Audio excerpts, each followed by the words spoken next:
रामनवमी की सभी दर्शकों को हार्दिक शुभकामनाएं एवं बधाई हो। रामनवमी के उपलक्ष्य में एक बहुत ही सुंदर राम जी का जन्मोत्सव भजन लेकर आई हूँ। आप लोग पूरा वीडियो वॉच कीजिएगा और इस भजन का आनंद लीजिएगा। तो चलिए प्रस्तुत करती हूँ। जन्मे हैं चारों भैया अवध में बाजे बधैया, जन्मे हैं चारों भैया अवध में बाजे बधैया, बाजे बधैया, बाजे बधैया, बाजे बधैया, बाजे बधैया, जन्मे हैं चारों भैया अवध में बाजे बधैया, जन्मे हैं चारों भैया अवध में बाजे बधैया।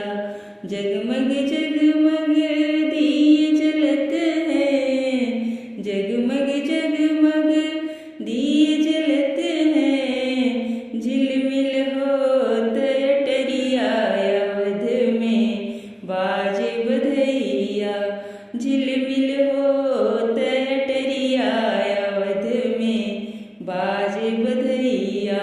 जन्मे हैं चारों भैया अवध में बाजे बधैया।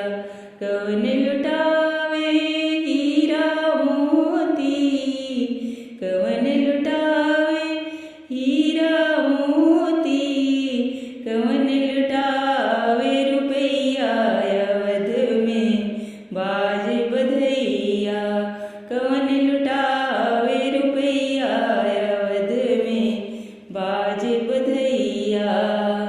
जन्मे हैं चारों भैया अवध में बाजे बधैया, जन्मे हैं चारों भैया अवध में बाजे बधैया।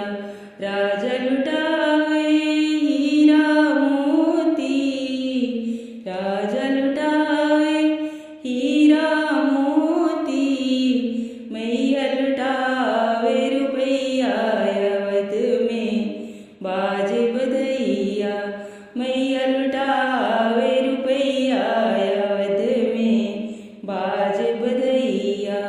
जन्मे हैं चारों भैया अवध में बाजे बधैया, जन्मे हैं चारों भैया अवध में बाजे बधैया।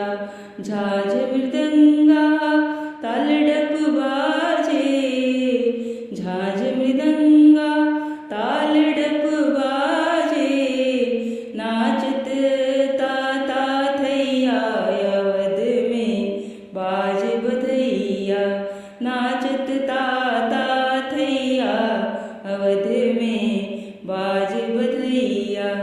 जन्मे हैं चारों भैया अवध में बाजे बधैया, जन्मे हैं चारों भैया अवध में बाजे बधैया, जन्मे हैं चारों भैया अवध में बाजे बधैया। रामनवमी की आप सबको हार्दिक शुभकामनाएं एवं बधाई हो। नवरात्रि की नवमी की आप सभी को हार्दिक शुभकामनाएं।